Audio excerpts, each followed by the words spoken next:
My name is Carolina. I'm 29 years old, and I'm married to Leonardo, the man I thought would be the love of my life. I'm the CEO and founder of TechVision Solutions, a software development company I built from the ground up after graduating from Stanford with dual degrees in computer science and business administration. What started as a small app development startup in my garage 7 years ago has grown into a multi-million-dollar enterprise with offices in San Francisco, New York, and Austin. Forbes featured me on their 30 Under 30 list 3 years ago, and last year our company's valuation reached $50 million after our latest funding round. Leonardo and I met during my final year at Stanford. I was already working on my first startup prototype, coding 18-hour days and surviving on energy drinks and determination. He was completing his MBA, charming and ambitious, with dreams of climbing the corporate ladder in traditional finance. Our worlds were different, but somehow we fit together perfectly, or so I thought. He was fascinated by my drive and vision, often telling people how proud he was to be with someone so accomplished. "My wife is going to change the world," he would say at dinner parties, beaming with what I believed was genuine admiration. He was supportive during the grueling early days of building my company, bringing me coffee during all-nighters and celebrating every small victory as if it were his own. For years, I thought our relationship was perfect. Despite my demanding schedule running a rapidly growing company, he was understanding about the long hours, the business trips, the phone calls that interrupted our dinners.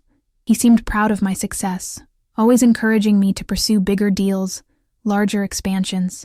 He was attentive when I was home, made me laugh until I forgot about quarterly reports and investor meetings, always had the right words when I doubted myself, and displayed all the qualities of a truly devoted husband. When TechVision Solutions went public 2 years ago, making me worth over $80 million on paper, Leonardo was right there beside me on the NYSE floor, wearing his best suit and the widest smile. The photos from that day, us embracing as the opening bell rang, champagne flutes raised in celebration, still decorated our penthouse apartment in Pacific Heights. But success, I learned, can be a double-edged sword in a marriage. As my company grew and my wealth accumulated, something began to shift between us. The distance increased gradually, so subtly that I initially attributed it to the natural evolution of our relationship. He started making comments about my work schedule, little remarks about how money changes people, and how I was becoming too focused on business. Leonardo had taken a position at a prestigious investment firm after his MBA, but his salary, while comfortable at $200K annually, was dwarfed by my income. I never made him feel small about it. In fact, I went out of my way to ensure our lifestyle felt balanced. I put both our names on everything, insisted on joint accounts for household expenses, and never made unilateral decisions about major purchases. But I began to notice changes. He started working longer hours at his firm, claiming he needed to prove himself and build his own success. Our conversations became shorter, more functional. Where we once discussed my latest product launches and his market analyses, we now exchanged brief updates about schedules and obligations. The intimate dinners we used to share, where he would massage my shoulders after particularly stressful board meetings, became quick meals eaten while scrolling through our phones. The man who once celebrated my achievements now seemed distant whenever I shared good news about the company. I felt increasingly alone, but I rationalized it as growing pains. After all, doesn't every power couple face these challenges? My therapist had mentioned that financial imbalances could create tension in relationships, but I believed Leonardo was above such petty concerns.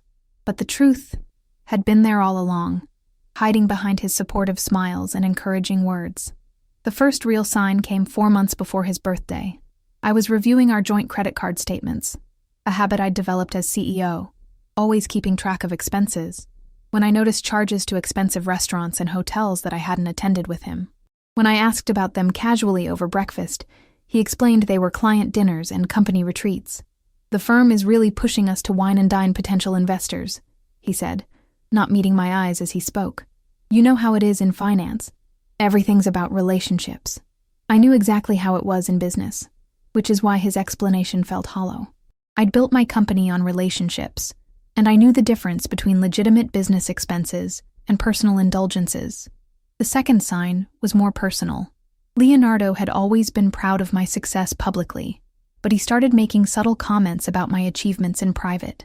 "Must be nice to have money solve all your problems," he'd say. when I mentioned hiring a new executive assistant. Or, I remember when you used to have time for us, when I took an important call during dinner.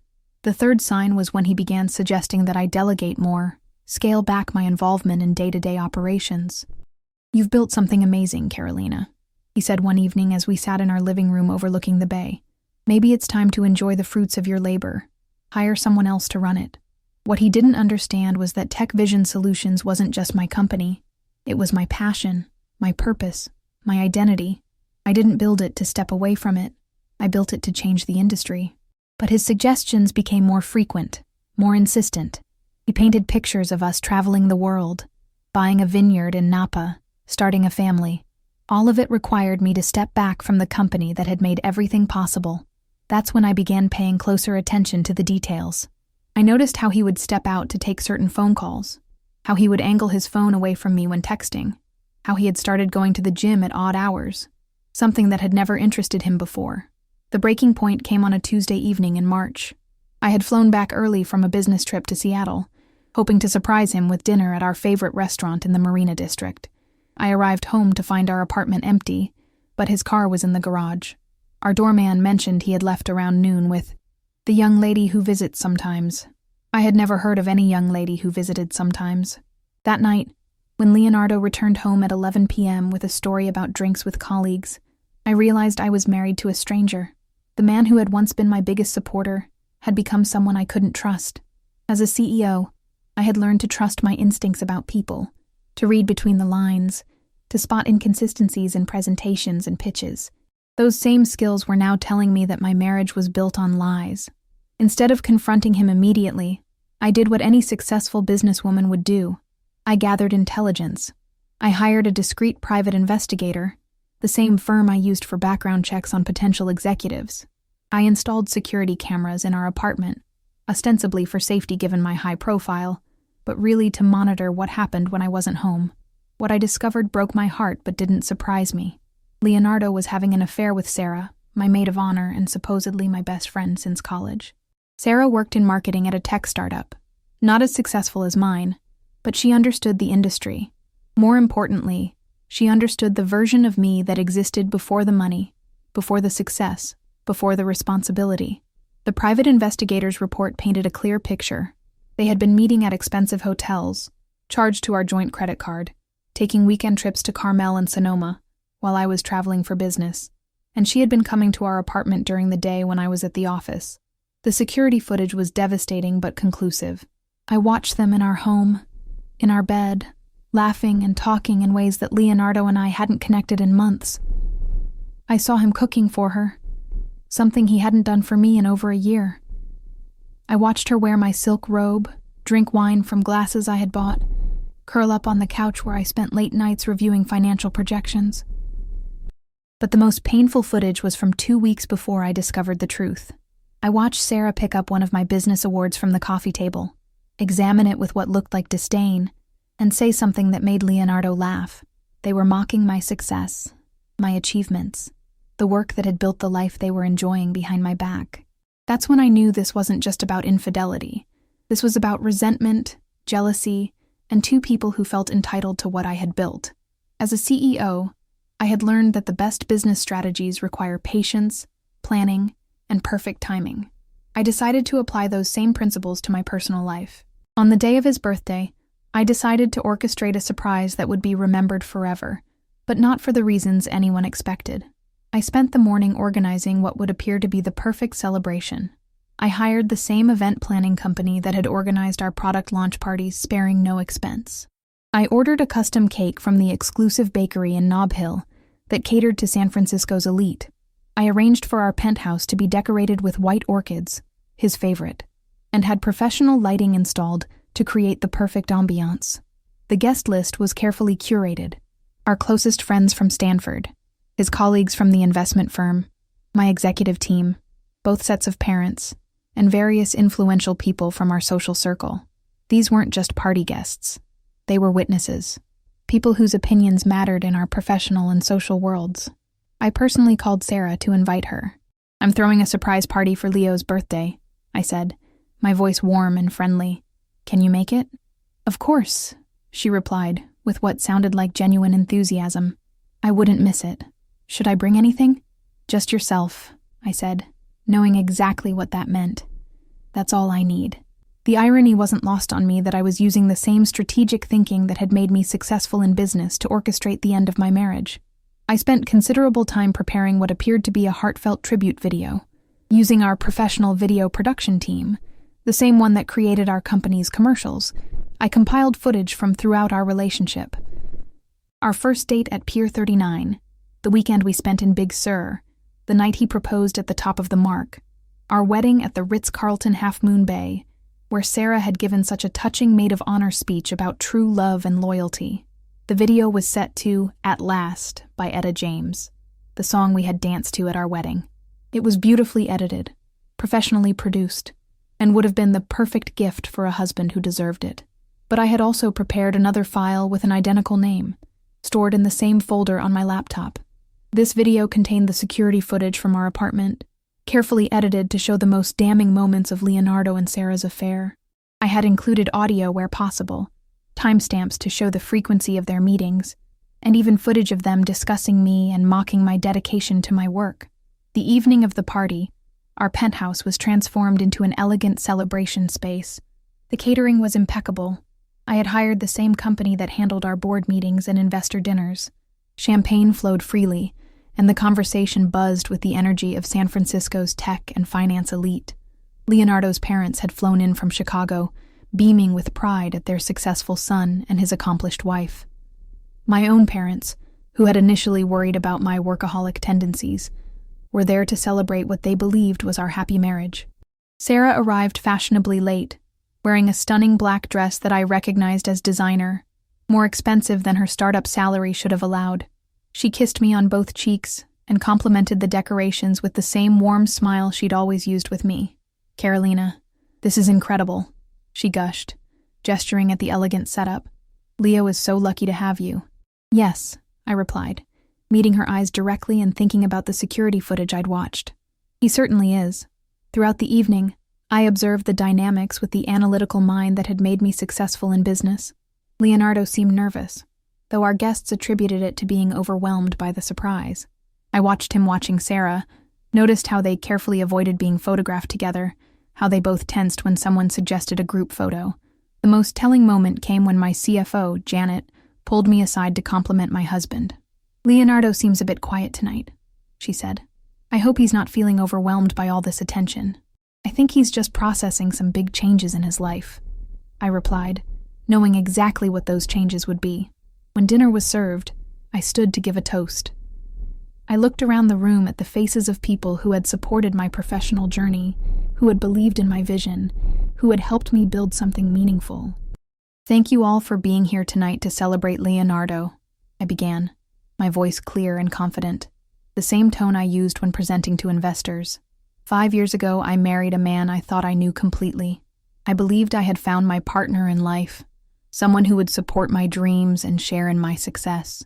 I paused, watching Leonardo's face grow pale as he sensed something wasn't quite right. "Tonight, I want to share with you all exactly who my husband really is. So I've prepared a special video tribute that I think will show you a side of Leonardo you may not have seen before." The applause was enthusiastic as I moved to my laptop, connected to the professional-grade projection system I had installed for the evening. My hands were perfectly steady, the same composure I maintained during high-stakes board meetings, as I navigated to the folder and selected the file.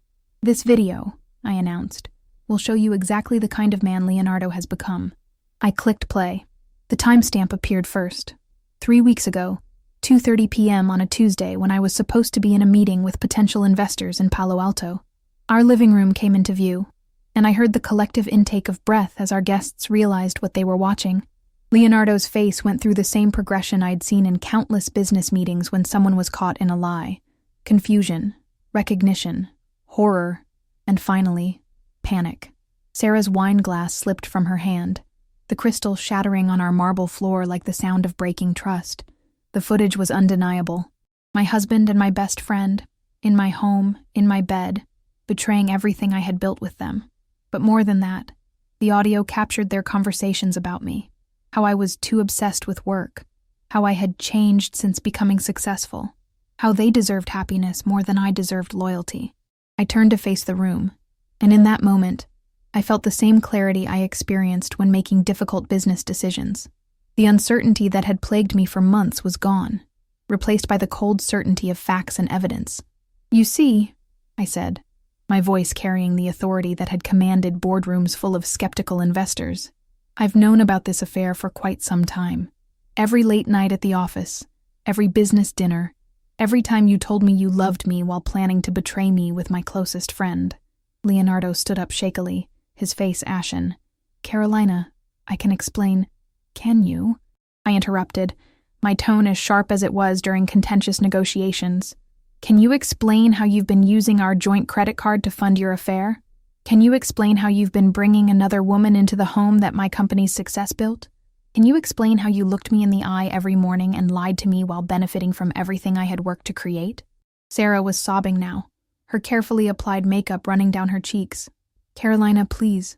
It wasn't supposed to happen like this." "How was it supposed to happen, Sarah?" I turned to face her, channeling the same energy I used when confronting dishonest vendors or incompetent employees. "Were you planning to wait until after our next company milestone? Until after you helped me plan our 5th anniversary celebration?" The room was silent, except for Sarah's crying and the distant sound of San Francisco traffic far below our penthouse windows. Leonardo's parents looked like they might be sick. My own mother had tears in her eyes, but whether from sadness or anger I couldn't tell. "This party," I continued, addressing the room but looking directly at Leonardo, "wasn't actually a celebration. It was a business presentation, if you will. I wanted everyone who has been part of our professional and personal lives to see exactly what kind of man you are and what kind of friend she is." I walked over to where Leonardo stood frozen and spoke quietly enough that only he could hear. "Did you really think I had built a multi-million-dollar company by being naive? That I wouldn't notice when you started resenting my success instead of celebrating it?" His mouth opened and closed, but no words came out. The same expression I'd seen on the faces of competitors when they realized they'd been outmaneuvered. I raised my voice again so everyone could hear. "The most disappointing part isn't even the affair itself. It's that you both felt entitled to everything my work had provided, while simultaneously resenting the dedication that made it possible." I removed my wedding ring, a custom piece I'd had designed by the same jeweler who created awards for my company, and set it on the marble coffee table with a decisive click. I built Tech Vision Solutions from nothing, and I'll rebuild my personal life the same way, but I won't do it with people who mistake success for weakness, or who think that loyalty is negotiable. Leonardo finally found his voice. "Carolina, please, we can work this out. The company, the money, none of that matters. You're my wife, I love you." "You love me?" I laughed, but it was the same humorless sound I made when investors tried to lowball our valuation. "You have an interesting definition of love, Leonardo. Tell me, when you were with her in our bed, complaining about my work ethic, did you tell her you loved her too?" The look on his face confirmed what I already knew. I turned to address our guests one final time, drawing on the same presence I commanded when presenting to Fortune 500 executives. "I want to thank you all for being here tonight. This wasn't the party any of us expected, but it was the party I needed to host. You've all been witnesses to the end of my marriage, and more importantly, you've seen exactly why it needed to end." I picked up my Hermes bag and the keys to my Tesla from the side table. "Leonardo, I'll have my attorneys contact you tomorrow about the divorce proceedings. Since you've been so interested in my money, you'll be fascinated to learn about prenuptial agreements and how they work when one spouse commits adultery." As I walked toward the door, I could hear the uncomfortable shuffling of our guests, some of whom were already reaching for their phones, no doubt to share this story that would be all over San Francisco's social scene by morning. Leonardo called after me. "Carolina, wait. Where are you going?" I paused at the door and looked back at him one last time, channeling the confidence that had carried me through every major business decision. "I'm going to do what I do best. Build something better, something that won't betray me the moment I turn my back." The wrong video wasn't accidental. I had planned every detail with the same meticulous strategy I used for product launches and investor presentations. I wanted Leonardo and Sarah to experience the same professional humiliation they had tried to inflict on me through their betrayal. But more than that, I wanted to demonstrate that success hadn't made me weak or naive. It had made me stronger and smarter. For months, I had been playing a role, pretending I didn't know what was happening while gathering evidence and planning my response. As I drove away from the penthouse in my Tesla, heading toward my company's headquarters where I could think clearly, I felt something I hadn't experienced in months: complete control over my own narrative. 6 months later, Tech Vision Solutions announced its expansion into 3 new markets. Our stock price hit an all-time high, and I was featured on the cover of Business Week as the CEO who built an empire twice. The divorce was finalized quickly thanks to the prenuptial agreement and the evidence I had gathered.